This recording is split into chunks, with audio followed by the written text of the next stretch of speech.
Welcome to Brown Eyes Tarot and Poetry.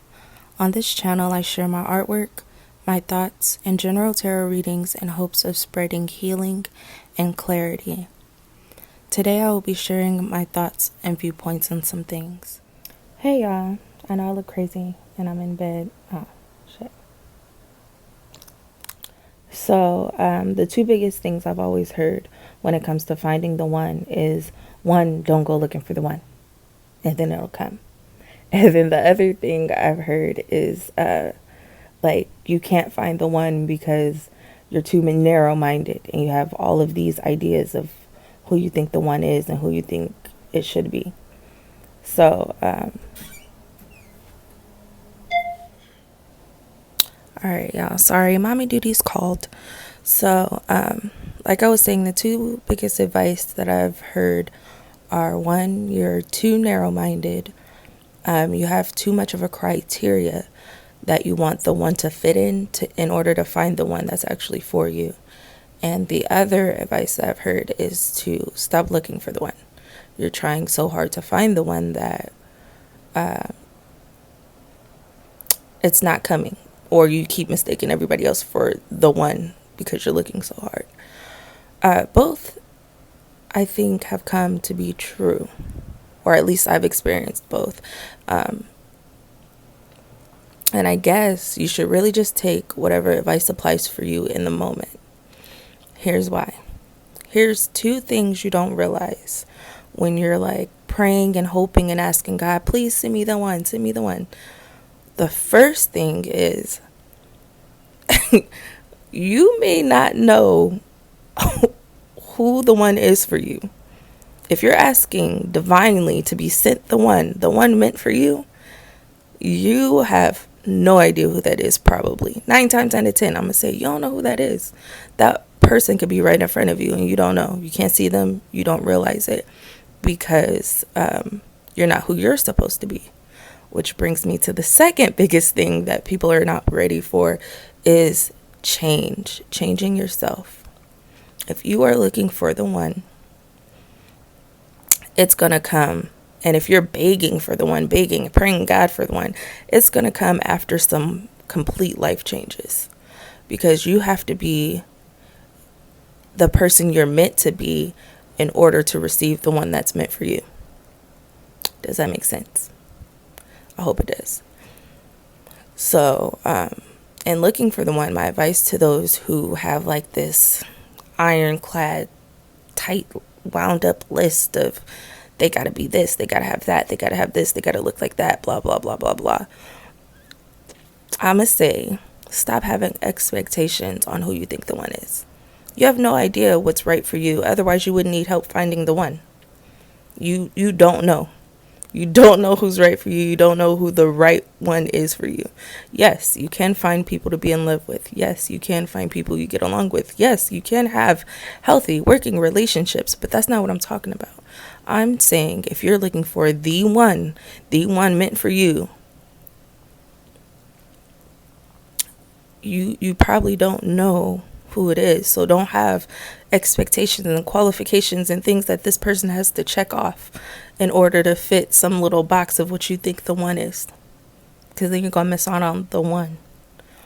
All right.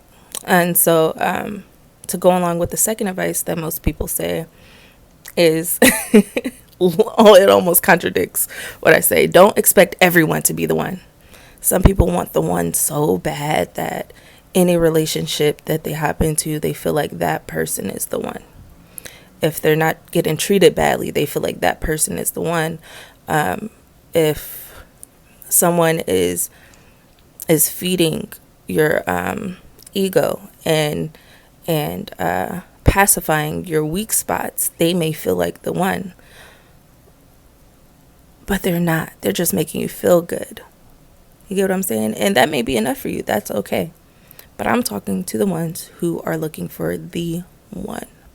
Stop thinking that every and anybody is the one. Am I telling you to make a list and get extra critical over everybody else? No, I'm not saying that. What I am saying is have certain standards to the point where You know who the one is by your energy. You know who the one is by your connection, by the love. And it's not one-sided. When you find the one, it's not going to be a one-sided thing. You're not going to be all in love and they're like, yeah, whatever. It's not going to happen. When you find the one, it'll be mutual. It'll be at the right time. And you will be the person, the best version of yourself. I hate to say that phrase, the best version of yourself, because you can always continue to get better. But the easily triggers that you have now will be things that you have grown from and gotten past already. So you won't have to, I'm going to just give an example. It's a ridiculous example, but I'm going to say it. If you're the type of person that has daddy issues, and then you're always constantly looking for a partner who's the one that's super catering to you or spoiling you and all these things that you thought a dad should do to their daughter, now you're missing that out and looking for that in a partner. If you heal that part of yourself first, if you start spoiling yourself, if you start giving you all the things that you thought that, you should have gotten or needed from that dad figure or lack thereof, then you won't be mistaken when the wrong person comes around thinking that they're the ones just because they're giving you what you never had. Ooh, there we go. The one is not the person giving you what you never had. The one is the person giving you what you finally realized you deserved. And then have been giving it to yourself. Boom. Boom. That girl got knowledge. I'm just saying. Well, that's my thoughts on finding the one. Personally, if you want to know where I am on my am I finding the one journey, I have let go of expectations of thinking who the one is. The biggest one was like exes, like realizing that just because I missed someone or I liked the way that some things were in my past doesn't mean that that was the one just because I miss it. And once I was honest with myself, I realized like that person wasn't the one. There's no way that they were the one and they're not here right now. I was about to say something was going to confuse the shit out of y'all. I was going to say, that doesn't mean that they can't turn out to be the one in the future. If they do some work and they change and I change and yada, yada, yada. I'm not hoping on that. I'm not wishing for that. Again, no expectations. You know what I'm expecting? You know what I'm praying? I'm not praying for a person. I'm not praying for a type. I'm not praying for my problems to be fixed. I'm not praying for some swoop me off my feet love. I'm praying for the one, the person that's meant for me. The person that can grow with me, that can get me, that can understand me. The person that I don't have to fight to please. You feel me? I don't have to fight myself to please this person because who I am is already pleasant enough for them. That's what I'm looking for. And in doing that, my current stance or my current status is still accepting a lot of who I am so that other people can too. Because no one's perfect. And I thought fixing myself meant getting rid of the bad things about me or fixing my, in quotes, problems. But really it's just accepting my problems and knowing how to move through life with them and being okay with that. And that's where I'm at right now.